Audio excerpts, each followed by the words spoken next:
marathon. Hello, everyone. Welcome back to the Resonant Arc Book Club. My name is Mike. My name's Kason. This week, we read chapters 10 through 19 in the Silmarillion, which is, as I've mentioned before, my favorite book of all time. Now, unlike last week, I don't think we have to cover quite so much dense context. No. There's And some of the stories that we have to cover didn't end yet. They're in the Yes, middle. we're kind of still in the middle of things, right? Yeah, so it's like we can't really talk about the whole story arc yet. We just can talk about the settings and all that stuff. But I will say that next week's reading is going to cover essentially the three, you could classify it as four major real stories of the Silmarillion, like what he's really working to. Everything we've had so far is leading up to the stories that will be included in next week's reading. That is the tale of Beren and Luthien, the tale of Turin Turambar, the tale of the Fall of Gondolin, and you could even include the voyage of Erendil. Sure. Those four stories. Arendell's going to be next week?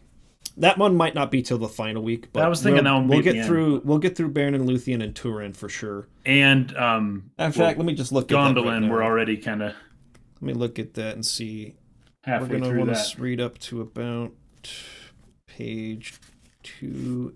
We're going to stop on the Fall of Gondolin. So we'll be reading up to page 284. Wait, is that right? Vishalak. Because the whole book's like 366. So we'll be stopping at chapter 23 of Tuor and the Fall of Gondolin. So Gondolin and what do you call it? The voyage of Erendil will be week 4. Week 3 we'll get Beren and Luthien and Turambar. Anyways, we got the beginning of Gondolin though. Yes, They're setting it up. What I'm getting at is that everything we've been reading so far, I mean, every part of this, and this is kind of where I was talking about the book not having filler content last week.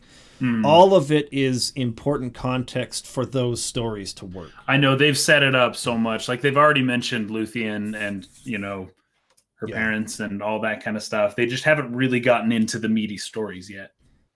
So, I will say this, though.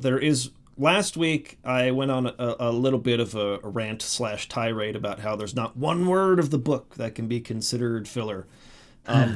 I still hold to that personally, but there is one chapter of this week's reading that I wouldn't like. I'm not going to die on that hill for that chapter, and that was, let's see, which number was it? It was chapter 14 of Beleriand and its realms. This is one of 2 chapters in the book that I think most people get the most stuck on when they get to it. Sure. I loved it. I do too. But they do go into, like, they talk about the Green Elves, and it's like, whoa, where'd they come from? And, like, all the... Anyways. All the different kinds of elves and all the different places they live. Right. So it's a lot of dry description about just the land of Beleriand itself, the kingdom of Beleriand, and all of the place names and where these people are and when these people are. And it can seem like, what's the importance of this until later in the book, and you start to realize it's actually pretty important to have an understanding of these realms and where this elf and his house are at and this elf and his house are at and where the men, where they serve and where they're all positioned and where Doriath is and everything else. Excuse me. Gotta read Greg Troyan's comment real quick. He posted a review. At the time of release, reviews for Silmarillion were generally mixed to negative. The Silmarillion was criticized for being too serious, lacking the lighthearted moments that were found in The Lord of the Rings and The Hobbit. Like, oh gosh, you got to know what it is you're getting into before. If you have expectations of The Hobbit and you read the Silmarillion, you're going to have a bad time. It's not wrong to say that it is much more somber and serious, because it is. It is. But that's also partly why I love it so much. Anyways, Greg Troyan wrote a lot on in the comments section of last week's video, and I will be replying to some of it today, not all of it, because I do think while he was careful not to go over any particular spoilers, there are parts of it that I feel like I can't respond to until we've read all the way to the end. Sure. So I'll get to that at the end of today's discussion, but let's first kind of go through what we read this week. I think the only part that we'll really be breaking down today, kind of like last week, rather than just talking about our thoughts and feelings as we read, is the lineages of the Edain. So, the houses of men and, what's important to remember there, as well as the land of Beleriand itself, looking at the map and sort of like putting in place in our heads, like where everything is at, where the people are at, and where they all settled. So let's just say first, the first chapter we read this week was of the Sindar. So we've left now all the Eldar that went into the west and everything that happened with them in Valinor, and now we've kind of come back and he's giving a little bit of an accounting of what happened with the elves that remained in Middle-earth, that were mostly of the Teleri. And this is mostly important to account for Elwë, who was the original king of the Teleri, who was leading them west, but then stayed with Melian, the Maiar, and they wed, and he became King Thingol. So forget the name Elwë now. His name is Thingol. Yeah, they don't call him that ever again. His name is Thingol, but just remember that Thingol was originally the king of the Teleri. Yeah. And his brother, Olwë, was one of the slain at the kinslaying when the Noldor attacked the Teleri and stole the ships. Yes, that is important to remember. Very important context, right? Yep. So it basically just tells us of all these elves who remained in Beleriand. You have I guess you'd call them the Moriquendi. Yeah, you have the Calaquendi, which are the light elves, and the Moriquendi, the elves of darkness. But within even that group of Moriquendi, you have the Sindar, which is like basically Thingol's people, and a bunch of others. But what's to keep it simple in your mind, the Green Elves are basically like a group that broke off and went down into the southlands of Beleriand and sort of like in the eastern, like near the mountains. Again, they were also a group of the Teleri originally, but the Sindar are basically the people of Thingol in Doriath, the woods of Doriath. And the Sindar go on into like the times of Middle-earth when Lord of the Rings happens in the later ages. There's a strong culture around the Sindarian elves and their language. Essentially, the language of the Sindar is what is mandated to be like the language of all the elves of Beleriand here. There's a couple of reasons for that. One of them being that they were there, right, when the Noldor showed up. The languages had changed so much, because over in Valinor, the Noldor and the Vanyar, the language evolved along with the Valar, and it probably was more preserved over there, whereas in Middle-earth, after thousands of years, the way they were speaking was just like completely different. So they were essentially different languages, even though they started out similar. But the Noldor had a really easy time learning the Teleri's language, but the Teleri had a hard time learning the language of Valinor. So they were just like, screw it, we'll just speak your language. So the Sindar language became the primary one. Kind of came the common tongue of this age, right? Yeah. Yeah, and remember that Melkor was imprisoned for 3 ages, it says. So, I mean, that's how much time thousands, they were separated from each other. Yeah. So the sundering of their tongues, would definitely be something that would believably happen. To put that in perspective, the Latin languages, basically Spanish, French, Portuguese, Romanian, Italian, those were all Latin only 1,500 years ago. Right. And now in 1,500 years, they are pretty, they're kind of similar, but they're pretty different languages, So this was even longer than that. So Greg asks a really good question. So is this actually the 4th age? I guess you could technically say that, but they only started accounting time when the creation of the sun and moon happened. That's when they started In Middle Earth, yeah. in Middle Earth, sort of counting their ages, right? So that was the next chapter we went over, which was of the sun and moon and the hiding of Valinor. Think of it this way: you have Final Fantasy 1 came out in the United States, but then they had Final Fantasy, like they were on Final Fantasy 6 by the time we got number 2, or 5 or 4. 4 is 2, right? Yeah. And then they were on the third age of or we were on the third age of Final Fantasy, but in Japan they were on like the 6th, you know, and it was like time was just totally different from Valinor to America. That is freaking hilarious analogy, and it works perfectly for it this works channel. Absolutely perfectly. Anyways, I really liked, again, just like, to me, it's a really creative mythology there to account for. When I was doing some of the lore for my own book, probably like 6 months ago or so, I was studying a lot of like Egyptian myth and stuff like that.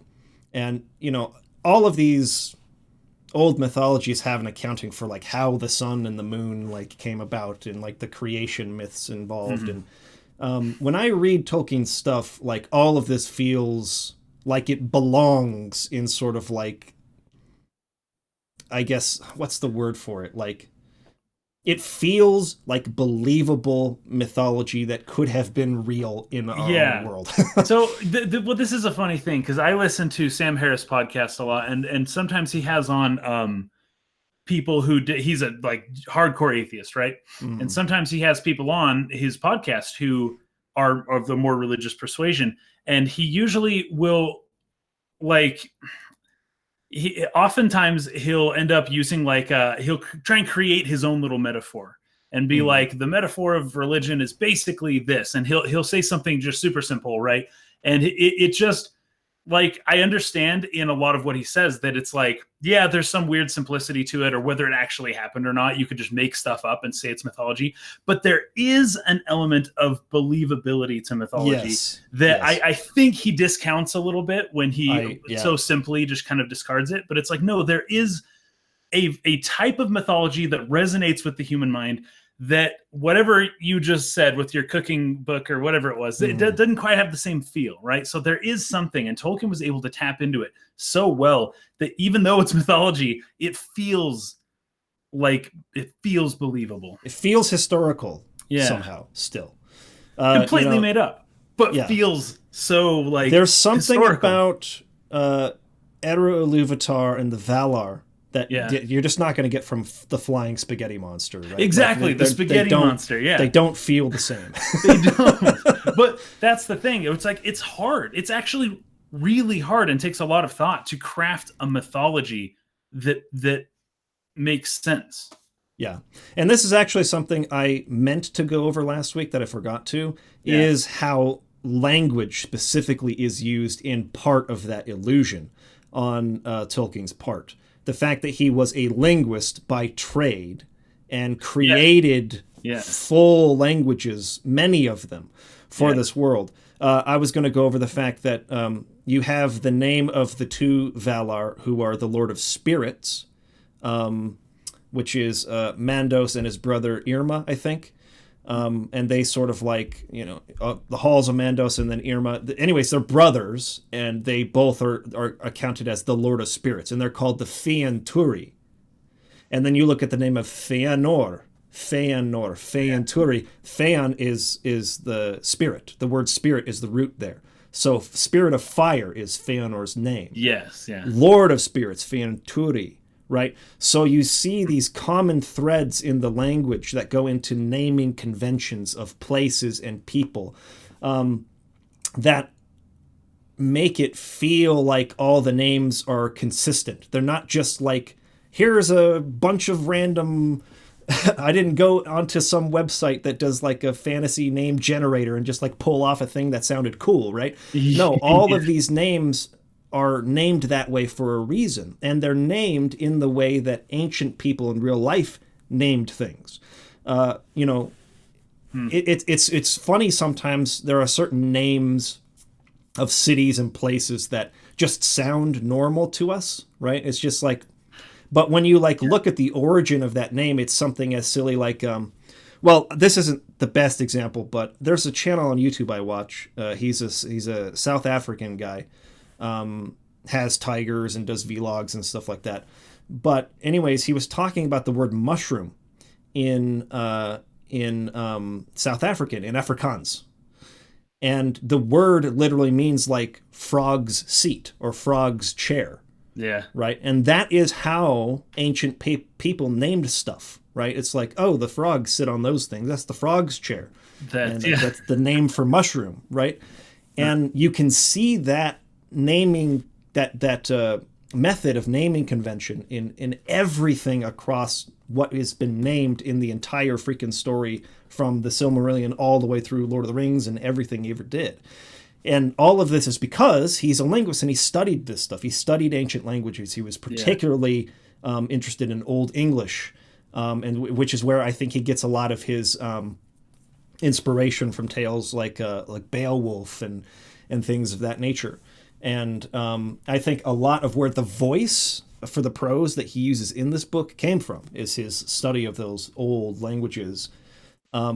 And, you know, this is something I have tried to adopt into the book that I'm writing, too. I was working with a friend of ours, Eric, who is essentially a linguist, even though he didn't decide to become that as a trade. He's an economist, but he can translate Viking runes, and like he just has this love of language and is very knowledgeable of it. And he kind of helped me walk me through that process of how you should name things, how they would name things, how to keep those things consistent. And to a large degree, like part of again, I feel like the illusion created that makes it feel so believable is really tied into his mastery of language. Yeah. There were a couple of other examples that I saved on my phone here. Well, I can bring up one real quick. Go for it. The Mingling, who we're introduced to in this week's reading, Mingling was not named for a long time. I think his mother had named him something, but it took him. I think Fingolfin was his father, right? Mm-hmm. And it took him a while to name him, and I can't remember exactly what the reason was, but it wasn't until he was like, I don't know, however many years old, that he came up with the name Mingling, because it means like his gaze, like a strong gaze or something like that. I can't remember exactly what the reading was, but it was almost like that's how a lot of these naming conventions worked back in the days. You wouldn't necessarily name somebody until you had until they'd done a deed, or until they had some characteristic that you could use to, as part of their name, I guess. Yeah. I took way too many screenshots again, so I'm just going to ignore that for now. Keep looking, man. I'm just going to ignore it. I'm just going to throw it to the side and just say, you take my word for it. The way things are named, you will see this, especially when you're looking through it. Like the example I showed you, Feanor and Feanturi, like that same root word for spirit, you find in both. And it's extremely consistent throughout. So all the names feel great because I see it. Mingling means sharp glance. Yeah, yeah. So he would look and he would pierce through your soul.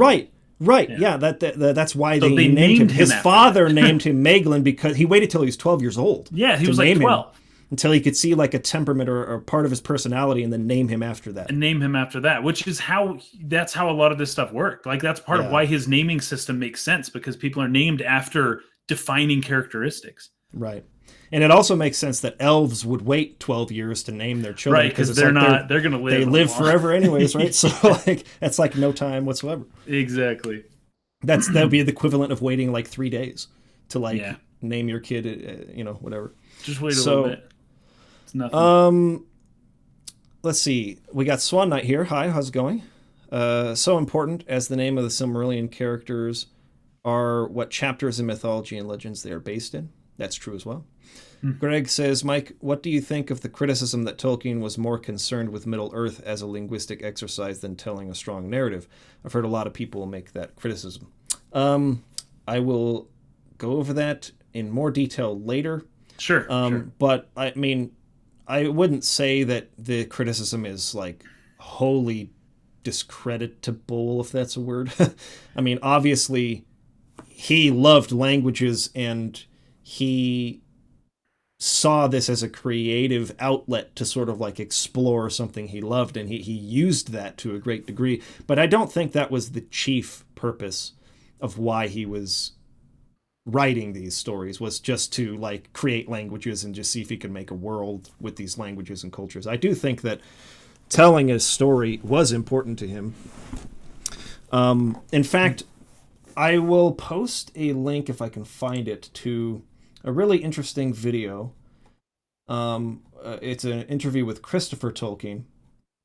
And on top of all the things that we've talked about, like in the podcast, about him losing his like home when he was young, like becoming orphaned and going from like the beautiful country into like the more urban areas, and on top of that, everything he saw in the war, on top of all those things being important to him and things he wanted, or at least that inspired some of his writings, I think that those things, on top of his linguistic creativity, and then in addition to that, what Christopher Tolkien talks about in this interview, which I'm going to put into the chat right now, and maybe I'll remember to put it in the description on YouTube later. Towards the end of this, he says that the Silmarillion was his father's life work. That was really like what J.R.R. Tolkien was like mostly worried about. Like that's what he put most of his thought and energy into, was this. And he never finished it, right? Many other stories were born from it, like The Hobbit and the Silmarillion, and The Lord of the Rings eventually. But it was the Silmarillion that was really like at the heart, like his magnum opus, so to speak. Now, at the end of this interview, Christopher Tolkien talks about how it had become so big and just such a massive thing that he sort of, as an older man, was kind of tired of all of the filling in the details and like really like fleshing out everything the way he had originally wanted to. He just kind of became like too fatigued with it to really like care about that part of it. And when he became more and more interested in was exploring this idea of immortality and like what living forever would mean to like a culture and to a people. And so watch that interview, because I thought that was really interesting there at the end. So he definitely had thematic questions for which he was sort of like exploring in these stories. And so while I think that you could make the criticism that his insistence on the linguistic elements, I mean, like on focusing on the linguistic elements of the stories, is it detracts from the narrative. All the time we talk about reading Lord of the Rings and the songs coming up and like all this culture being explained. It's like, dude, get back to the story here. Yeah. I wouldn't be one to even, defend that, because that's how I feel about Lord of the Rings to a large extent. But I do think that he had a lot of interest in exploring very specific themes and things that were important to him that had nothing to do with the linguistic side of things, right? That wasn't the only thing he was really after with writing this. Okay, let's bust through. Okay, Sun and Moon, there are two Maya, and they take like the last drop of light from the two trees and they go up into the sky and they shelter and protect that light, and that becomes the sun and moon, and they go in cycles. And the sun is very consistent, but the moon is always trying to catch the sun to like, that Maya wants to like meet with his old friend or whatever. So he has these creative ways of explaining like why we have eclipses and the moon is irregular and the sun is not. It feels believable to me, like what people in ancient times would have come up with to explain that. Sure, yeah. Then we have of Men. Let's skip over that a little bit because we get more into that later when the chapter of men coming into the West.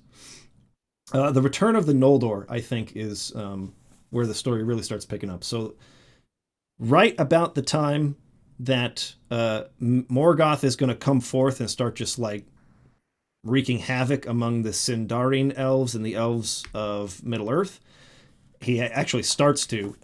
Yes. And they're being messed up. that's when Fëanor shows up in the ships. Ta-da! And he's like, sick, let's get to work. Let's go fight. And they're the valor of the Noldor is surprising to the orcs.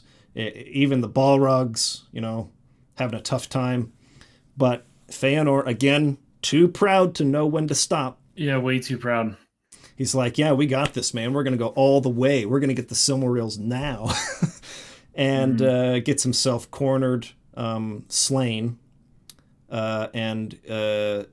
Before...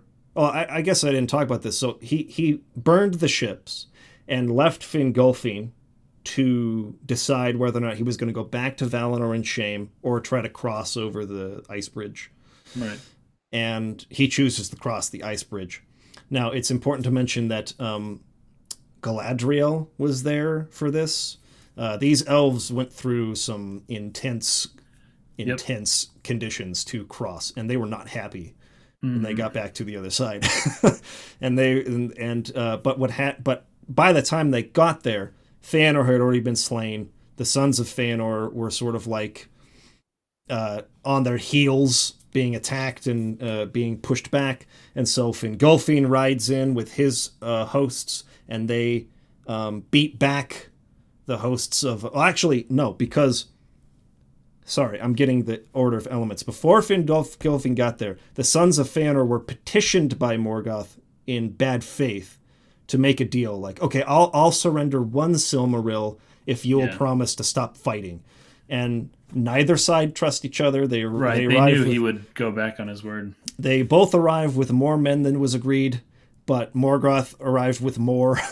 And so, anyways, they were getting beaten back badly. And then Fingolfin comes in, saves them, and Maedhros, the oldest son of Fëanor, basically gives the kingship to Fingolfin, says, you can rule the Noldor as the oldest son of Finwë. Yeah. And then they start kind of settling into their respective lands, right? So this is where Of Beleriand and its realms comes in. So we'll probably need to take a look at a map of Beleriand. I have this all ready to go here. Let's see, it's going to be on this one. Yes. So here it is. This is the land of Beleriand. Kaysen, maybe... I know you just know it already. I'll look up in my own little map. All of this stuff, there's so many place names and rivers and forests and cities and just all kinds of stuff. And this is the second chapter of the book where I was like, man, I don't think I can follow this without a visual aid. But luckily, like all the lineages in the back of the book, they have a map. Actually, I think the map is in the middle of the chapter. You don't have to go to the back of the book. But let's just place the major players into their respective areas. So Fingolfin came from the northwest over here and beat back the hordes of Morgoth, and they established their kingdoms. And Fingolfin and his sons rule over here in Hithlum in the northwest. This is where they settle down, right?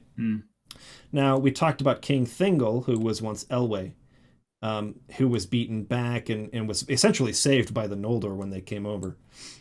His realm is in Doriath, these woods here. And his wife, the Maya Melian, casts like a girdle or like a veil, a mist that hides their kingdom inside of these woods, and any who enter they get lost, right? So that's where Thingol and his kingdom is. He considers himself the king of Middle-earth, right? But Fingolfin is the king of the Noldor, and he's up here. Now, it can be kind of hard to keep track of all the names of the sons of the three major sons of Finwë, right? Because Finwë was the king of the Noldor. Yeah. Then you had Fëanor, Fingolfin, and Finarfin. Oh, Finarfin, yeah. Fëanor, Fingolfin, Finarfin. And now we have a bunch of their sons. Yeah, and that's where Fingon, yeah. So let's start with Fëanor's sons. Fëanor's sons all come over here into the northeast. Yeah. up in this area. So Maedhros Medros. is the oldest son of Feanor, and he He settles over here. got his freaking arm chewed off. Oh, I forgot. Yes, we got to talk about that. Hold on, let's go back. And I Sauron. Morgoth had him like chained to the side of a mountain basically, and Medros kill me. He was telling people to kill him, and so his brother, I think, took an arrow and was about to shoot, but then an eagle came and like chewed his hand off basically, so that he could escape. Freaking crazy. So Finrod is one of the sons of Finarfin, who stayed in Valinor. Fingolfin came across. Finarfin did not. Finarfin repented and led some of the Noldor back into Valinor. But so he didn't go. But his sons did. And Galadriel's actually his daughter. She went as well. Oh, yeah. So here we are. Anyways, Maedhros was captured. Remember when I said they had a fake parlay where Morgoth promised to give one of the Silmarils over if they promised they wouldn't fight anymore? During that parlay, Maedhros was captured and he was chained to the towers of his fortress just by one hand, just hanging up there, right? Yeah. Now, when Finrod came across the ice bridge with the people of Fingolfin and he heard about what happened to his friend, remember, Maedhros of all the sons of Feanor is like the most even-tempered one. He's like the good one of them. Yes. The rest of them are pieces of garbage, but Maedhros was good. He was a good person inside, but he swore this oath, and so he's sort of bound to it. And so some of the things he does later are very, very reprehensible, but he's bound by his oath. But he swore that foolishly. But for the most part, he was a good guy.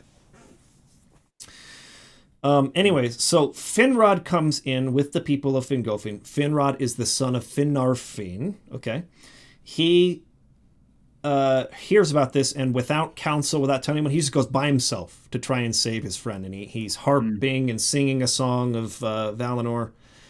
And Maedhros answers by, joining in with the song, and he has no way of getting up there to save him. And so he's like, please just kill me. Just like shoot me. I can't hang here any longer. And it's about to do that. Manwë sends one of the eagles to lift him up and take him up there, cut his hand off and fly him away. So Maedhros loses his right hand and becomes even better at fighting with his left. Yeah, than he was with his right. Anyway, so that's Maedhros, and he settles over here. Let me get back to my map. He settles over here in the north east, and his brothers do as well. Maglor, Celegorm, and Curufin, Caranthir. They're all over here. These are the sons of Feanor, right? They all settle there. But Fingolfin's son, Fingon, his direct heir, is over here in Dor Lomin. And then Mithrim, this is more like where Fingolfin is at. Fingon is here. Now, the sons of Finarfin, which is Finrod, who we just said saved Maedhros from the tower, and Turgon, they are very big players in the story. Yep. Let's talk about Finrod first, because he does a lot of crazy stuff. First of all, he's the one who saved Maedhros. He's a beast. Yeah. But he and Turgon have a sort of misgiving in their hearts about an uncertainty about the future. It's like all these lands are settled, and it looks pretty much like they've got Morgoth surrounded, right? Fingolfin's people have him cornered up here in the northwest. The sons of Feanor have him cornered over here in the northeast. We have Doriath in the south. That he's pretty much surrounded by all of these elven lords. And so it's like they have him beleaguered, right? They have him sieged. Yeah. And they become pretty strong. They have alliances with each other for the most part. Now, some of that gets ruined. We'll get into that in a minute. Yep. But it's looking pretty good for them. But they don't feel so good. Turgon and Finrod don't. And so it's what's actually happening is that Ulmo, the Poseidon of the Valar, right? He's like again, we've kind of talked about him a little bit in the past. He is very concerned about what's going on in Middle Earth. He really keeps an eye on it, unlike the other Valar who essentially like ringed themselves in at Valinor. We kind of skipped over that. I'll go back to it in a second, but he sings to them, so to speak, in the sound of waters and the rivers and stuff. And so he comes up, and Turgon and Finrod, they just don't feel good about stuff. And so like, we're going to set up some really strong hidden realms, these strongholds that will be able to last if something were to go awry and Morgoth broke through the leaguer, right? So Finrod comes down into the south here in West Beleriand and establishes Nargothrond. Yeah. This is one of the hidden strongholds of the elves, Nargothrond, down here in these mountains. He becomes the friend of the dwarves, the Nagrim, and builds these caves in, similar fashion to dwarven strongholds down here in Nargothrond. Okay, so that's important to remember. Finrod also is the one who finds the Edain, the men. When men come over the mountains and they finally arrive in Beleriand, Finrod is the one who basically discovers them and teaches them his language and everything else, and sort of like welcomes them over here and gets them. It makes the first alliance between men and elves, so to speak. So that's Finrod. He's important. He's down here in Nargothrond. Okay. Turgon, his kingdom was here in Nevrast, which is way over here in the northwest as well, near Hithlum and Dorlomin. But again, he wants to create a hidden kingdom as well. And so Ulmo tells him of this little valley. Let me zoom in way far here. This little valley in the mountains here, kind of in the middle, just above the woods of Doriath. And that is where he establishes the hidden city of Gondolin, which is, Morgoth has no idea where this is. He knows the rumor of it, but he has no idea where it is for a long, long time. It's completely hidden, not only from Morgoth, but from all the elves. Nobody knows where Turgon and his people went. They just disappeared. Yeah. And no one is able to find them there. So for many, many, many, many years, they have a secret realm there in Gondolin. And again, the purpose of it is to have a safe haven, a place in case of emergency, or I guess the inevitable victory of Morgoth that's going to come. But it also is difficult for Morgoth because it's like, well, if I start taking over these lands and I have Turgon at my back, like where, it just creates uncertainty to not know where his enemies are at. So Morgoth really wants to know where Gondolin is and where Nargothrond is and know their strength. These things cause him to halt and doubt himself. Okay, we already talked about Doriath, the woods of Doriath. This is where King Thingol is at. His kingdom is pretty much hidden too, but it's behind the girdle of Melian. So she has a spell over these woods that make it so that people can't find it. That covers most everything important. Over here in sort of the southwestern region, this is where Círdan the shipwright is at. We've talked about him. Eglarest. This is where...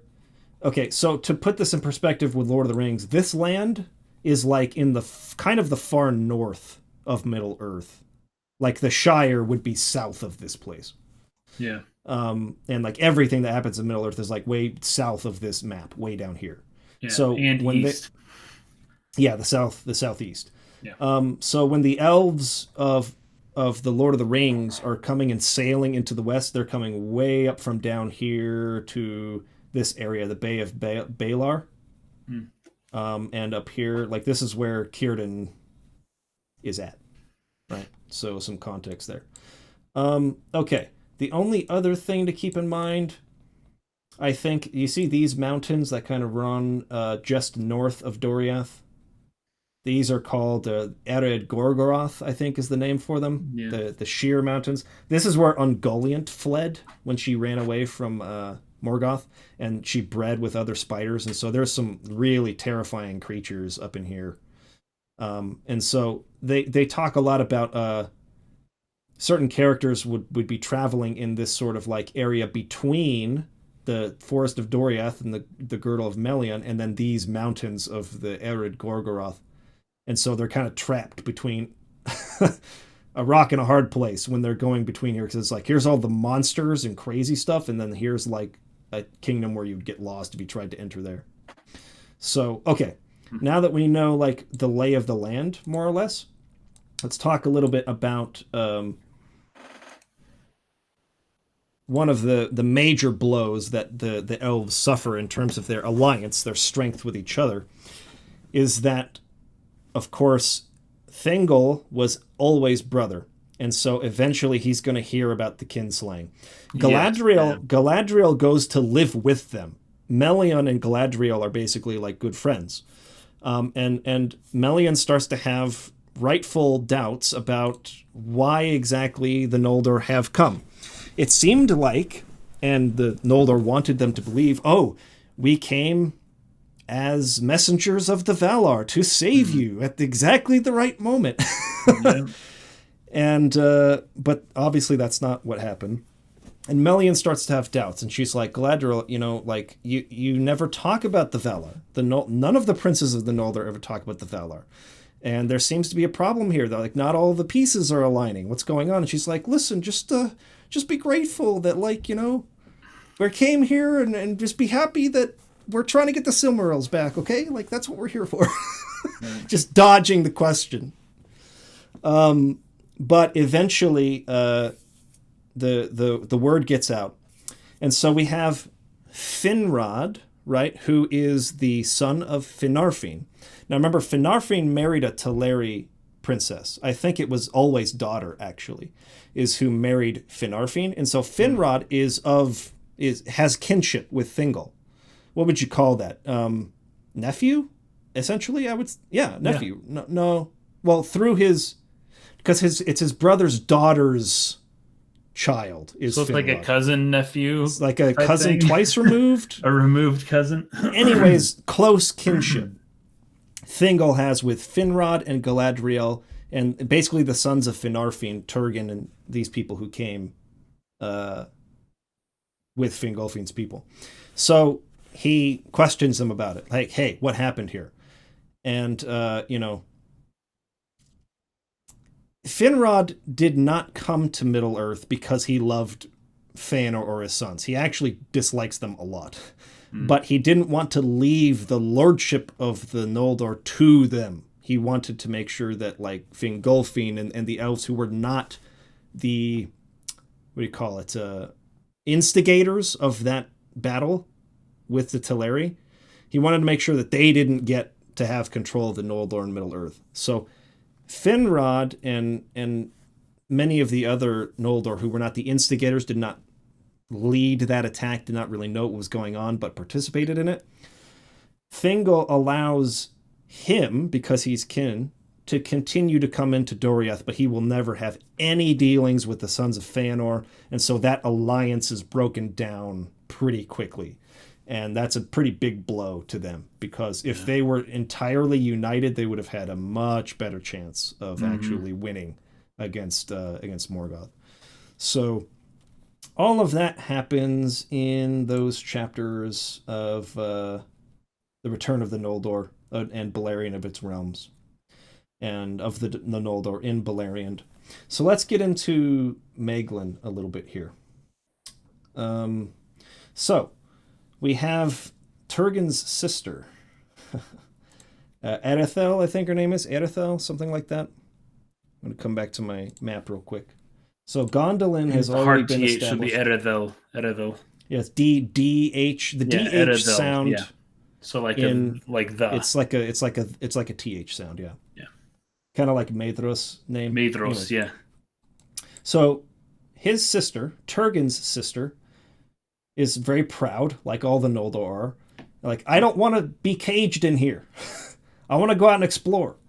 Yeah. And he's like, no, effing, like, if you go out there and someone captures you, or if anyone tells where we're at, like, that ruins the whole freaking thing. Like, we have to stay secret here. I can't, it's a law of his land. Like, yeah, you cannot leave. And if somebody finds Gondolin, they either are killed or they can't leave now. And so it's Exactly. like that's how they keep their secret. They don't really trust anybody, so nobody's ever allowed to leave with the secret of knowing where Gondolin is. But she bugs him about it for a super long time. And so he's like, fine, you can go to freaking Nargothrond if you want. The other hidden place. I love it. You can go there. You can seek out Finrod, our brother, again. But fetch, like, that's it. And she's like, you're not freaking, you can't tell me what to do. Yeah. I'm going to go over here. So she comes over here to the east because she wants to see the sons of Fëanor again. And all their lands are over here. Right? But like we said earlier, these are dangerous lands in this area. And so she gets separated from her, the group that set out with her. And so they return and they go, oh no, she's been lost. And he's pissed, Turgon, and sad, thinking that he lost his sister. But she did eventually end up in these lands of Caligorm and Curufin here. But the sons of Fëanor were out hunting with their brother Caranthir over here in the east. And apparently they were hunting for a super long time, because for like a full year she like waited here. Yeah. And they didn't come back. So she kept wandering further and further out. And eventually she got lost in these woods of Nan Elmoth down here. And this is where an elf named Eol lived. And he used to be of the people of Doriath and of Thingol, but, you know, kind of became estranged, and he hated the light. He was called Dark Elf because he lived in these woods that were super dark, and he liked the stars and the darkness, didn't really like the light too much. Anyways, he sets a spell that sort of like keeps her lost and eventually leads her to him, and takes her in, and they get married, and forbids her to leave. And at first it says that she wasn't necessarily totally against that. Like, she was kind of like okay with it for a bit, but she seems to be the type of person who, she doesn't like to stay in one place too long. She likes to wander and explore. So anyways, they have a son named Mingling. And Mingling has qualities both of his father, the Dark Elf, but also qualities of her mother, a Noldorian elf, and listens to her tales about her people and wants to go and see them. And he becomes a bit estranged from his father after a while. And so when the father is out with the Nogrim somewhere at some feast or party or whatever they're doing, they're like, he's like, let's take off. Let's go find Gondolin again. And she's like, yes, awesome, let's go. So they take off. And Eol hears of it, comes back sooner than they anticipated, and he goes to the realm of Caligorm and Curufin, thinking that she had gone back to the Sons of Fëanor. Now, it was around this point that I noticed two things that seemed to be common themes that I didn't necessarily pick up on in my previous reads of the book. It's so interesting how often there is a doom or a prophecy made, right? And how often people like disregard that doom or prophecy and do what they want because they're so full of pride. Right. This is true of Erethel to begin with. You had Olmo who warned Turgon in certain ways about like, you can't let people like freaking leave, but make sure that you leave your sword and shield behind as like remember Olmo told him to establish, like, to leave behind in Neverest like part of his armaments, so that the messenger of Olmo later could take those things back to him and like warn him of when the time is coming to an end. Anyways, there's all these prophecies being made of things that are going to come in the future. It's this theme of fate that goes all the way back to the beginning with the music of Iluvatar, and Iluvatar basically telling Melkor, like, look, this is the way it's going to be. You can't really change stuff here. Like, get on board or don't, but like, this is how it's going to happen. You're going to be a part of it either way. And even here, I think it's Caligorm, one or the other. I can't remember which brother it was, or maybe it was Caranthir. I can't remember. Anyways, they're talking down to Eol, calling him a dark elf, you know, like making fun of him. And it was like, listen, as soon as you get, the sooner you get out of my land, the better I'll like it. But don't go after them. Go back to your freaking dark woods, or else it's not going to go well for you. And Eol, again, his pride, the humiliation suffered by this is too great. Can't bear it. Like, have to have my way. Like, I have to be right. I have to have it the way that I want it. This pride drives him to follow them, and eventually follows him all the way into Gondolin, and he's brought before Turgon. And remember, this elf Eöl basically entrapped his sister. Yeah. And that's what the Sons of Fëanor were so pissed at him about. Is like, you stole one of our Noldorian princesses, so fetch you. Like, we don't like you at all, right? It was not given.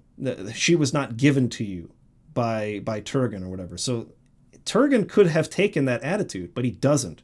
He welcomes him and says, like, I will take you and your son, and you can stay here. You can't leave, but you can come live here now. And right. Eöl doesn't like that one bit. And he's like, nope, like, you can't tell me what to do. Your people were the slayer of my kinsman. He's a Teleri elf. Right. And so fetch you guys. And Turgon's like, well, then you choose to die or you choose to live here. Like, which one is it? And he tries to cast a javelin at his son. And he's like, I will, make the choice for my son, and I will rather die than live here. Casts the dart. Erethael jumps in front of it. She gets stabbed in the shoulder. It's a poisoned tip. So she dies. Everyone's pissed. They're going to throw Eöl off of some cliffs and kill him. And then he dooms his son to the same end as him. And you start to see some of the pride of Mingling as well. You start to see some of the seeds of, like, where the Fall of Gondolin is going to happen there. Mm-hmm. Mingling coming into the city, him having this sort of dark background with his father, but also he's in love with Turgon's daughter, which is essentially his cousin. Idril is her name. Yep. And he's like, I'm in love with you, but she's like, that is messed up. Like, and she doesn't really like him very much. Like, that's not cool, man. Like, we don't do that here. Which is funny, because I don't know how many people are in the enclosed city of Gondolin, but like, eventually if people are getting married and having kids, everyone's going to be related to everyone else pretty quick if you're just isolated like that, How many people are there, in order to I have no idea, keep the gene pool diverse? Yeah, keep it diverse, yeah. Well, stacked ham sandwich depends on if you're talking about real history. In this world, it's said that they were not cool with ancestral relations of that kind. There you go. So the elves were not down with that in this world. Okay, so I think the only last thing... Anyways, this is all important setup for the story of the Fall of Gondolin, which we'll get into a little bit later. But all important stuff. Now, let's do the last part of this. I'll try to get through this as quickly as possible so we can get into more of the discussion with you guys. But we need to talk a little bit about the Lineages of Men. Let me see if I can get that pulled up here. I'm going to start here. I'm going to pull it up right now. Okay, you guys can see this. So Finrod discovers the first men that come across into Beleriand, into the west. Their history is pretty secretive, and they don't really know it well themselves because men don't live as long as elves, so they weren't there. And so the stories are passed down, distorted, and purposefully forgot. There's a shadow that lies back there, they say, that is similar to the kinslaying that of the Noldor, right? There's something bad that happened, and they're ashamed of it, and they're trying to kind of like, not really think about it too much. But there are three major houses, or three major peoples. You have the people of Beor, who Finrod discovers first. The people of Marach, and the people of Haled. And the people of Haled, I think, were the largest... I can't remember if it was Mark or Haled. Anyways, he has a thing with threes, you'll notice. There were three groups of elves that came across. Yeah. Three sons of Finwë that have like houses, and there are three houses of men here, right? Now, these lineages are really important context for characters later in the story, especially when we start getting into men and elves kind of finally like having unions with Beren and Luthien and Elwing and Arendil and others. When you start getting the half elves and stuff like that, right? And what's really important about following these lineages is knowing where the men of Numenor come from too, which are going to be huge, important thing here towards the end of the book. But anyways, the House of Beor, luckily on this graph, is all in blue, so it's easy to keep track of. All the names, and he does a good job again with the language. Most of these people, their names start with the letter B. Yeah. So if they have the letter B in their name, they're probably from Beor. If they have the letter H in their name, they're probably from Halad. And if they have an M or an H, and G, they're probably of the House of Marek. But Beren, of the story of Beren and Luthien we're going to be reading next week, comes from the House of Beor. And Beor served Finrod to the end of his days. And these were the first men that kind of came across.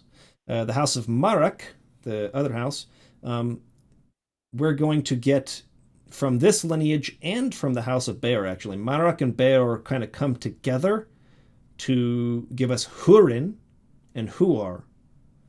And from him, Hurin's son is Turin, who is the second really important story we're going to be reading next week, which is the story of Turambar.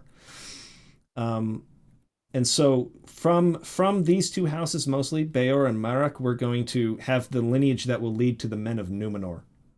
Whereas the people of Haled, they're sort of like the men of Middle-earth that became, like the Rohirrim, right? They stayed in Middle-earth. They were not numbered among the Numenorians who eventually kind of get their own island in between Valinor and Middle-earth. We'll all get into that later. But anyways, these lineages are important because they will lead to characters like... I'll pull it up here. My other example. Here we go. Like Arendil, who's going to be hugely important. The son of Tuor and Idril. Remember, Idril's the daughter of Turgon. Tuor is the son of the house of Turin and Hurin and that side of the thing, going up to Marek. And the son of Arendil and Elwing is Elrond. So Elrond from Lord of the Rings, right? So we get his lineage through this. Elrond's mother comes from Beren and Luthien, and Elrond's father comes from Tuor and Idril. So, anyways, this is all going to lead into the Men of Numenor and that whole story later on. So it might seem like, at the time being, like, oh, this is so many names and so much stuff to keep track of. And it is. It is, yes. But luckily we have these graphs to help us keep it straight, because it will be important later. Okay. Yep. So the only other thing left is that we got the story of Huor and Hurin, the brothers who fought in a big battle. Morgoth unleashes... And let me get back to the map here so we can follow this one more time. Doop, doop, doop, doop, doop. Morgoth decides it's time to bust out, right? So he busts out, and he first takes over all this stuff here, like almost directly to the south. And Angrod and all these guys are beaten back. And a lot of the... And he basically beats back a lot of the sons of Feanor in this area. Fingolfin is essentially like overcome with rage and just sorrow at seeing that what looks to him like Morgoth is going to win. And so he rides by himself on his horse straight up to the freaking gates and beats on the gates. And this is why we were saying last week he's the biggest beast of all the elves.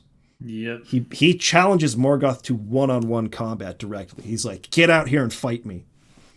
And all of the hosts of Morgoth are like, ooh, will he accept the challenge? Right. It's like he was peer pressured into it. Yes. He didn't want to fight. Morgoth did not want to come out, man. No. He was peer pressure, dude. But he's like, I'm a Valar and I have to like put this guy in his place. So he comes out and he fights him for like 7 days or something. It's this long fight. Mm-hmm. And he gets wounded. Fingolfin wounds him with 7 wounds. And mars him basically for life. He's gonna... Yeah. But eventually he gets tired and Morgoth kills him. but with his last stroke, he mars his leg, and Morgoth walks with a limp forever after that. So neither side really brags about that fight because the elves are too sad that they lost their king, Fingolfin. Yeah. And the orcs and the hosts of Morgoth are like, you kind of got your butt handed to you there for 7 days before you got tired. Yeah, because Morgoth is supposed to, I mean, he's one of the gods, right? But he can't fight Fingolfin, like, really? Yeah, and Fingolfin's a beast. He's a total beast, but he's not a god. Like, he shouldn't be on level with one of the Valar. But for various reasons, Morgoth has kind of fallen from where he was and is able to be beaten like that. So it's like, it was not a proud moment for him, even though he won. Yeah, and again, this is a testament to how much of his power he has basically like issued out into his armies and into the Thangorodrim, the Angband, which is the, what do you call it? The fortress and all the monsters and everything else. He's issued so much power out of himself that he's weakened himself, more or less. So anyways, that happens, but then a lot of these lands start to get taken over by the hosts of Morgoth. And Mithrim up here is where Húrin and Huor, brothers, were in service to the people of Fingolfin. They were young boys. And they fought in these battles, but they were separated and lost. And eventually, the Eagles carried them into Gondolin. So Húrin and Huor, two sons of men, mortals, found their way to Gondolin. But they didn't find it, they were carried there. Because Ulmo here in Sirion, Tol Sirion, he still has power in the waters here, so he created a great mist, and they couldn't really see what was going on. And the eagles came and bore them up and then brought them in here. So they didn't really know how they got there. They didn't find it themselves. They were taken there. And so after a time, they're like, listen, you guys live forever, so you can wait a long time to get involved in these battles and do something great, but like we can't. Like we need to go back and like be with our people and help them in these wars. And so Turgon allows them to go, but with the promise that they will not mention anything about this. This is very important. So Húrin and Huor, but especially Húrin, has been to Gondolin. Keep that in mind for this week's reading. And he came back, and he eventually became the lord of his people, the people of men that were in this area up here in the northwest. And as we leave this off, Morgoth is basically starting to take over all these northern lands, right? So he's right on the front lines, Húrin is. And that's where we'll leave that. But that's going to be important context for the story that you'll be reading next week. Okay. Anyone have any questions before we get into more just discussion on themes and other kinds of stuff? Let's see. Otherwise, I'm going to open up here and respond to some of the things that Greg talked about or left last week in the chat. Sure.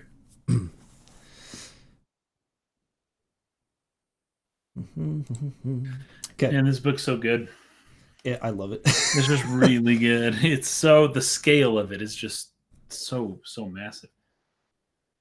Okay, here we go.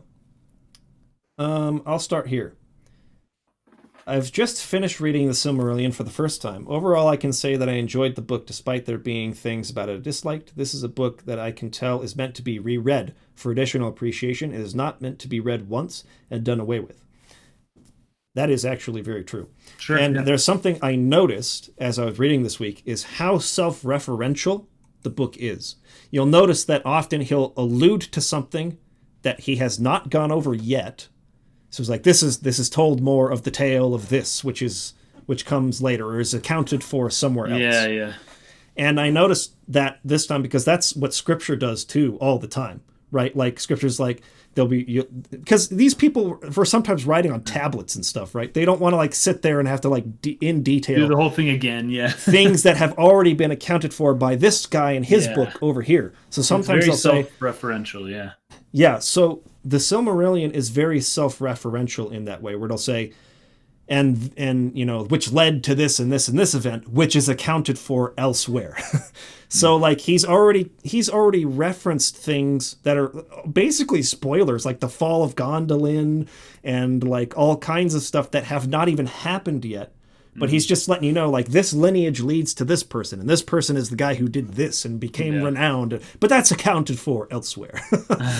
Right? And so on a first reading, a lot of that stuff is going to go over your head a little bit because you haven't even read it yet. But on a second reading, you'll go like, oh, and you'll start putting the pieces together. So yeah, I'll definitely give you that it isn't meant to be read just once and done away with. It's meant to be read many times, which is kind of like scriptures are meant to be read throughout your life over and over again. You're meant to continue reading them and studying them throughout your life. I think that the Silmarillion is written in a similar way to scripture, which is what we've alluded to in previous discussions. And so that self-referential part of it is definitely there. And so I will agree with you there. It's not meant as a standalone novel without the support of The Hobbit or The Lord of the Rings. That I don't necessarily agree with. I think that you could read the Silmarillion without having read The Hobbit or The Lord of the Rings, but it certainly helps to have read them, or at least to know what these events are precluding and leading to, right? Yeah. So the fact that I had seen The Lord of the Rings first, and that line, I am a servant of the secret fire, made me put particular interest onto the term secret fire or flame imperishable in the early part of the book. Ooh, that was mentioned, the thing I've already seen before, right? Yeah, the wizards being like what exactly the wizards are is really interesting when you read the Silmarillion. Yeah. Also, just like the general, why do elves and dwarves hate each other? They don't really get into that as much in the Hobbit or the Lord of the Rings. Yeah. But in the Silmarillion, well, probably next week, I suppose, but we find out, I guess it's more in the appendices, but still, we find out exactly why they hate each other. But that is stuff that you got from The Hobbit. You just are learning the background now. Right. Later. It goes on to say, as a prequel to those books, and viewing this as a larger narrative about Middle-earth, however, most of the book seems inconsequential and unrelated, so I don't feel like it succeeds too greatly as a prequel to those books. Now, this is where my first, stance of disagreement is going to come in. The Silmarillion is not a prequel to those books, or I should say it was not written for the intent. Not necessarily, no. To be a prequel to those. Yeah. This was the principal work of J.R.R. Tolkien's life. This was it. This was the thing. And those books were written from his perspective as side stories to this, the actual, true, full, complete work. And that's why, and this is something I always liked about it. You get to a part here at the end. The very end of the book is going to go into the Rings of Power in the Third Age. This very short section at the end gives this, just a footnote in the history of Middle-earth given to the events of the Lord of the Rings, which seemed, upon first viewing or first reading, without knowing all this, those seemed like massive, huge wars and events and victories and losses, and it's like it's nothing in comparison to what the elves have actually freaking been through and seen in the Second Age, right? And that is important context, I think, to the attitude of elves towards the War of the Ring in Lord of the Rings. They almost don't care. They are so sick and tired of this. They're just so weary and so tired of the world. It's just like, listen, like, they come by Galadriel, who has been here since the beginning, came over with the Noldor, was there at the kinslaying, saw Morgoth, who was Sauron's lord before him, and the Balrogs and the dragons and all these huge things. And, this band of hobbits and stuff come through. We have to destroy this ring. It's so important. And it's just like, here's some lembas bread and some cloaks and some ships or little boats on your way.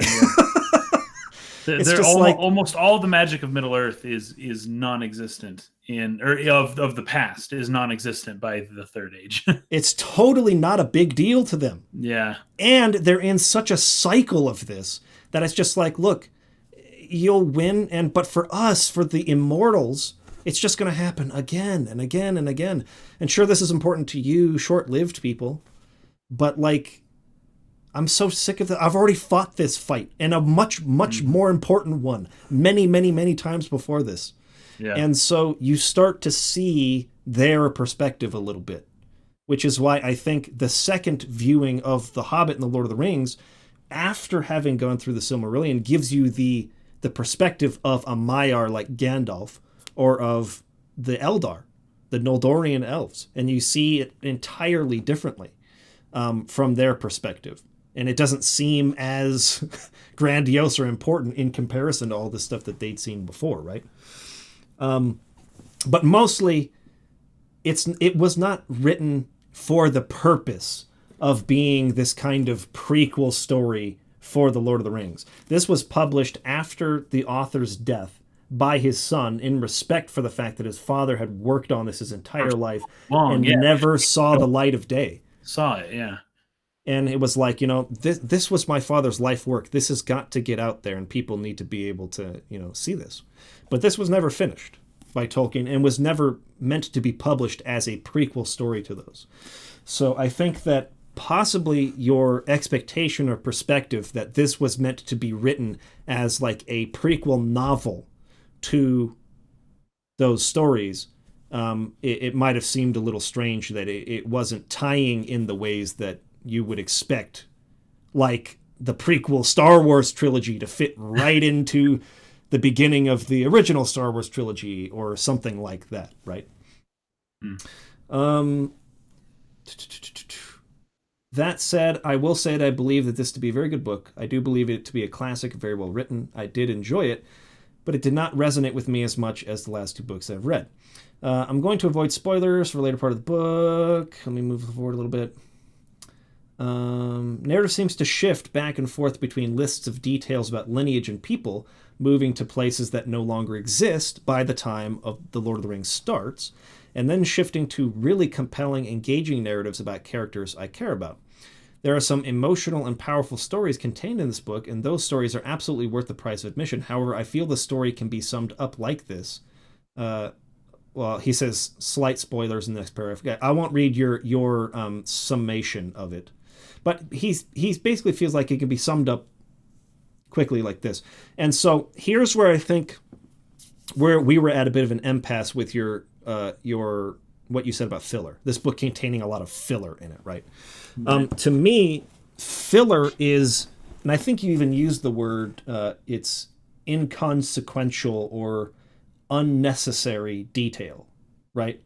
Unrelated or inconsequential detail that does not need to be there. Upon a first read of the Silmarillion, I can see how all these lineages and these descriptions of lands and of all the Valar and the Maiar can seem like, what's the point of this? What does this have to do with anything? However, when you actually get into the stories that we're going to be reading this week, let's just go with the Fall of Gondolin as an example. That'll be next week, but anyways, you know what I mean.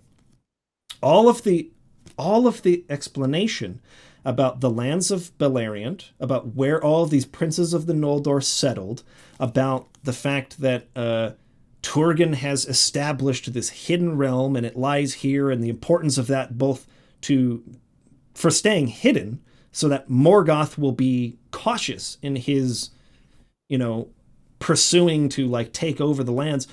It's a very strategic location, and so its fall is of gigantic, enormous import. It's sustaining, its survival or fall would mean essentially the survival of the elves in Middle-earth. Yeah. That's how important and strategic that city is.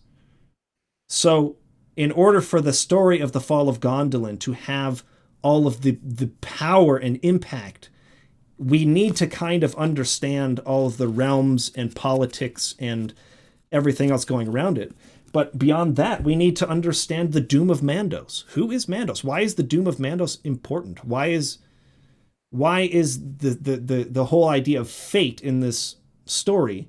And you'd have to be able to explain Fëanor and the Silmarils and all of that stuff that comes before it in order for any of that to have any meaning. You can't just like pick up the story and go like, let's tell the story of Beren and Luthien without understanding the Eldar and the Edain, the differences in the fates of men and elves in this world according to how Ilúvatar did it in the music. All of this stuff is necessary context. I think if you removed any of it, I won't, like I said, I'm not going to die on the hill of the Lands of Beleriand chapter where it describes like all the different rivers and cities. And I think that stuff's important and fascinating, but I'm not going to die on the hill that has to be there for the story to work. I think that he could have possibly mentioned Gondolin when it was important rather than having an entire chapter just dedicated to telling you every single piece of the map. That could have happened. But what I'm saying is that almost everything else previous to these big 3 or 4 stories coming up, if we don't have that as context, you kind of can't really understand why it's important. If you don't understand the difference between elves and men, right, then you don't understand why it's really important when 2 of them fall in love. And you don't understand where the men of Númenor come from, or why they're even important, or how they're even different, or you need all this stuff. You need to know who the Valar are. You need to know all of this. Ulmo has a huge role in sort of like preserving these elves for a super long time and establishing those secret realms. Who is Ulmo? Why is Ulmo important? Where does he come from? Like, all of this stuff is important context that I don't think can be removed, otherwise the story doesn't work. If you don't know who Yavanna is, if you don't know about the 2 trees and the lights and the fact that those went into the Silmarils and this all led to the oaths that Fëanor and his sons took, and if you don't know who Morgoth is, like if you don't know any of this background stuff, it becomes really hard, I think, for the stories to work that we're about to read in the next 2 weeks. So that's why I say it's not filler content, but yes, it's dry, certainly, and it is written in a very like a chronicle, not like a novel, not the prose of a novel, but more like biblical scripture. And there is tons of detail. It's thrown at you a lot at once, as you're saying here, too much at once. Greg says, I think a good chunk of the lore is relevant, but it's like the exposition dumps at the end of Chrono Cross. Now, I don't think it's quite the same as that, because again, you're talking about 2 different formats. We're talking about a format that it exists for the sake of context. It exists to chronicle all of this context. That's its whole point. Versus this, if this book were a story in the narrative structure of a normal novel, and they dumped a bunch of exposition on you in a scene of where just 2 characters are talking to each other, that's totally different than a person. Like, I imagine this book as an elf, like a Círdan type of elf, an elf who was there and saw these events, sitting and just like chronicling everything, preserving the history of this time, and just making sure that people who are looking back, historians and people who want to study the past, will have all the detail that they need to understand what happened. Right. That's what this book is. It is not a story like Chrono Cross in the sense that it has exposition, rising action, climax, falling action, resolution. It's not that. Yeah. So because it's not that, I don't think that its exposition dumps can be likened to Chrono Crosses, because they are not the same format. Okay, so from my initial read, the Silmarils have basically nothing to do with the Rings of Power, or just other rad magical objects that are important for this story and not important to Lord of the Rings. I mean, sure, but this is not meant to be like I think you were seeing it, as some kind of important, I don't know, like you seem to have this idea that this is supposed to be connected to Lord of the Rings the same way like that the Frodo Baggins. Yeah. To what? Aragorn. It's kind of connected to Aragorn. Like this was meant to lead us straight into Lord of the Rings, and now it's like, all right, like all the things for Lord of the Rings have been set up through reading this. And it's like, no, this is a separate, much larger, and to be quite honest, more important age and time, and the events that happened here were way bigger in scale and way more epic and way of a lot of Oh crap, we're losing you, Kason. Hold on. This is the first time we've lost you in a while. Dang it. We'll have him go over that in a second.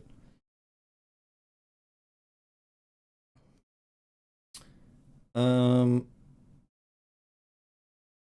I back now? Yeah, yes. What were you going to say? We lost you right at the beginning. Okay.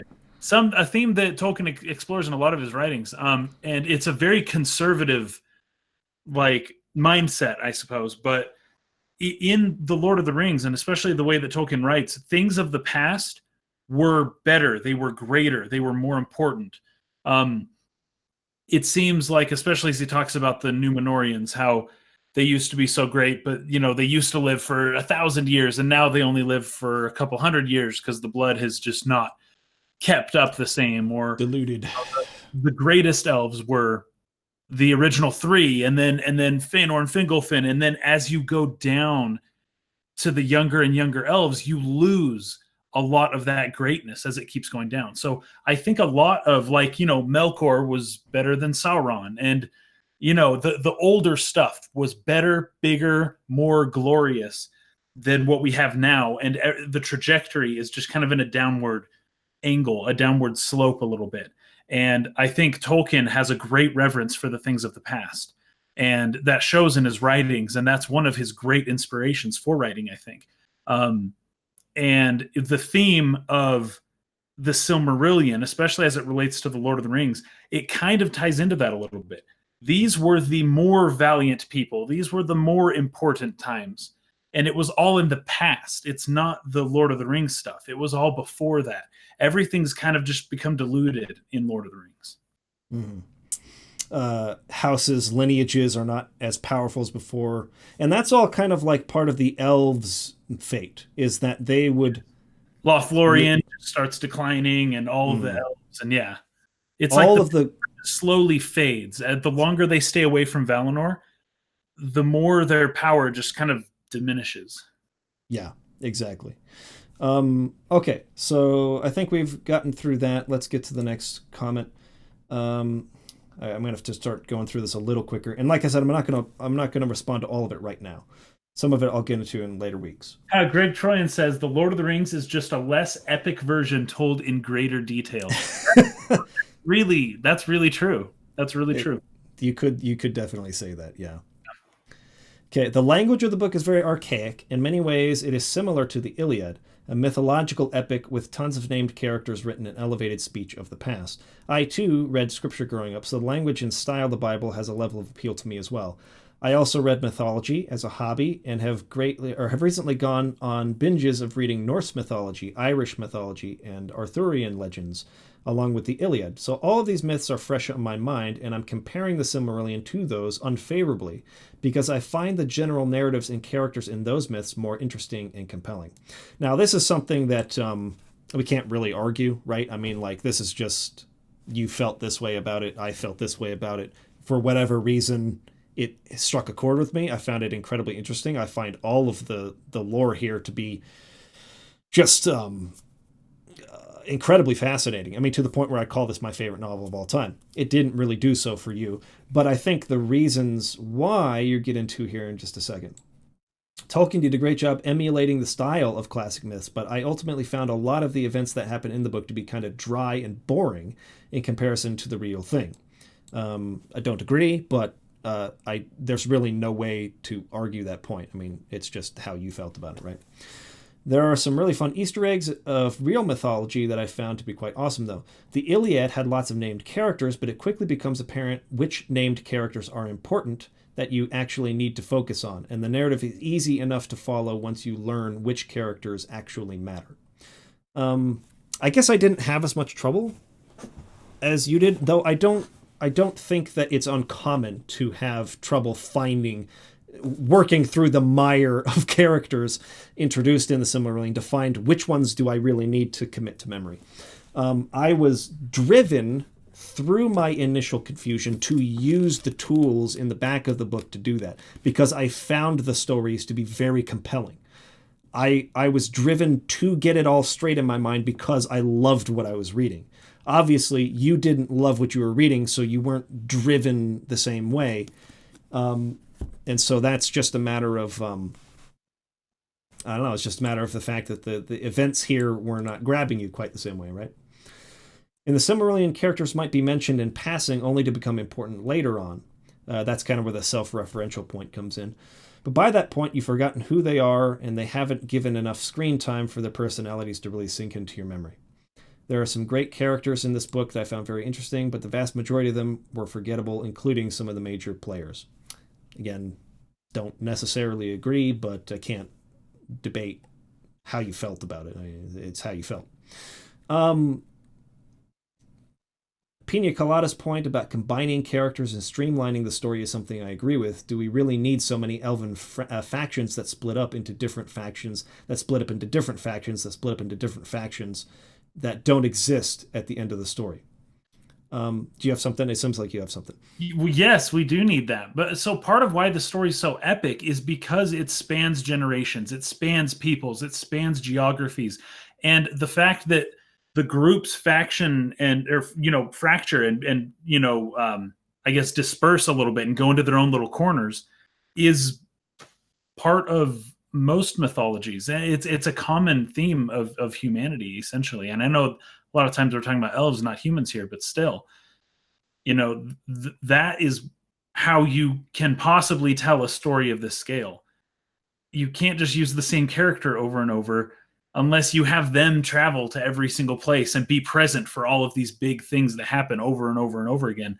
And I think that's just, I don't know, it's implausible. It wouldn't resonate the same. And I feel like it's more epic to have such a bigger story, kind of like this, that spans more people and more places and more times.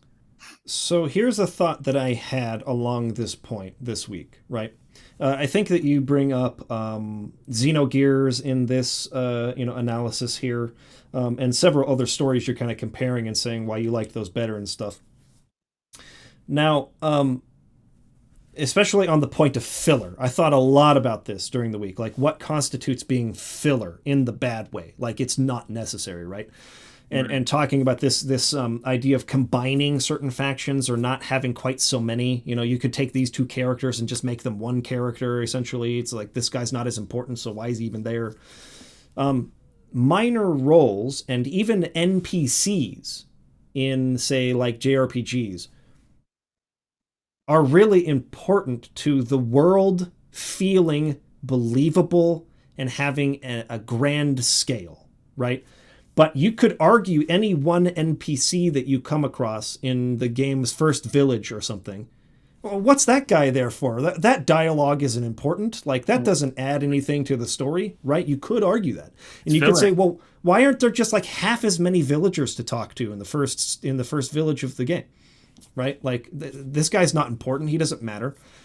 However, there is a certain amount of believability and groundedness that comes in having a believable scale, right? This village feels like a real village because there's not just two people living in it, right? There's 20, 30, 50 people living there. And just because not every single person that you talk to has some sort of important piece to add to the story when you talk to them, doesn't mean they are filler in the sense that they are unnecessary, because they are part of the illusion of this world being real and lived in.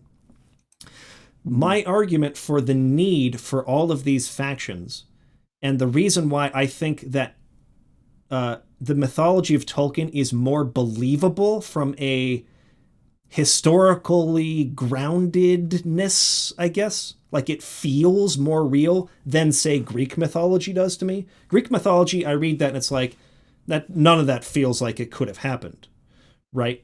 But when I read this stuff, there's a certain level of groundedness in these world-building pieces that leads to it feeling real. That I wouldn't get if it was not there. And I don't think that it is lingered on enough. Because, again, when we were reading Crime and Punishment, right? I'm doing the audiobook and the Kindle edition. So I have the ebook and the audiobook kind of synced up. So they're going together. And I would sit there and I would sit there and read, and it would take me on average about 45 minutes to an hour to get through one chapter of Crime and Punishment. And it takes about 20 minutes on average to get through a chapter of the Silmarillion. The Silmarillion is going through a ton of information. And like you said, a lot at once. I'm definitely not going to, get on anybody if they can't keep it all straight the first time they're reading it and get lost. It's a lot of information and it's really quick, but this book is shorter and it reads quicker than Crime and Punishment, which covers a lot less stuff in a much longer space of time. The Silmarillion covers a ton of stuff in a super short space of time, and so there's kind of a lot happening, and it's hard to keep it straight. I'm with you on that. But I think that all those details are greatly important to make this world feel as real and lived in and believable as it does. And even some of those tertiary details are not lingered on long enough for them to become what I consider filler. Right? When I think of filler, I think of anime episodes that you can just completely skip.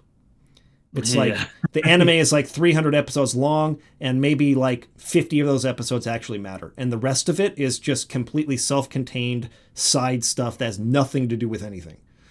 It's like, if you don't know that, you could still watch these 50 of 300 episodes and follow the entire important overarching plot beginning to end and be just fine. The rest of that, if you never saw it, it would make no difference. This can be considered tertiary to The Lord of the Rings, in that you don't need this to appreciate Lord of the Rings. But the details within the Silmarillion, I would say, are all necessary to really understand the stories of this book, of the Silmarillion. If you don't know who the Valar are, the story of Gondolin is not the same. If you don't know the difference between the Eldar and the Edain, the tale of Beren and Luthien does not make any sense at all. If you do not understand this stuff that all led from the beginning with the song, the music of the Ainur and of Iluvatar, all the way through the Valar and the creation of the world, and the Sundering going into the west, into Aman versus Middle Earth, and all that stuff. If you don't have that as background, these stories don't work anymore. And to me, that is why it's not filler. It is important context. So that's kind of my stance on that. I think that for now we should probably leave it there and come back to more of your stuff next week, which will cover more of the stuff later in the book that we read. Yeah. Anybody else have anything they want to add before we wrap up? Well, Dude McGuy says filler to me is dialogue that goes on for too long. There's not much of that in the Silmarillion. Yeah, it's like very the little point that has been made and it goes on even longer, or a subplot that goes nowhere. And I should mention Greg. He said many times in these comments he likes the book a lot. He raised it from a B- when he first was talking to us to an A- by the time he got to the end of it. And I do think that's a testament to what I'm talking about a little bit, is that the beginning of the book is full of just this chronicling context. And then you get to the big three, or the big four, as I call them, at the end of the book. With the story, the tale of Beren and Luthien, Turin Turambar, the Fall of Gondolin, Arendil, the Voyage of Arendil, and even the Fall of Numenor at the very end there. Yeah. All of that stuff it won't work without the first half of the book. You have to have it, and it can be a slog if you're not prepared, or if you have the wrong expectation for what it's meant to be, or how it's supposed to relate or lead into the other existing works like Lord of the Rings. I follow you there. I get where you're coming from now. Now that you've explained all that, I see your perspective, and I'm like, okay, I see that. In my opinion, though, it is all needed. All that context is needed for this book to work. So I don't constitute it as filler for that reason. Excuse me. Just want to pull all that out there. I have some gripes, but I do like it. Just want to make it clear. Swan Knight says Silmarillion is S+++. I'm with you. Okay, that's it for this week. Did you have anything else, Kason, that you wanted to add? No. I mean, I just gave my 2 cents here and there where I could, and yeah, I'm good. Okay.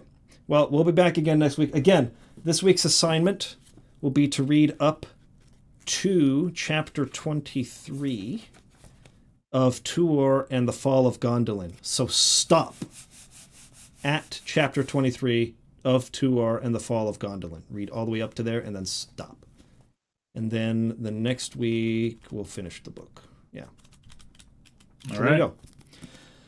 Till next week, everybody. Have a good one. Peace out. Peace out.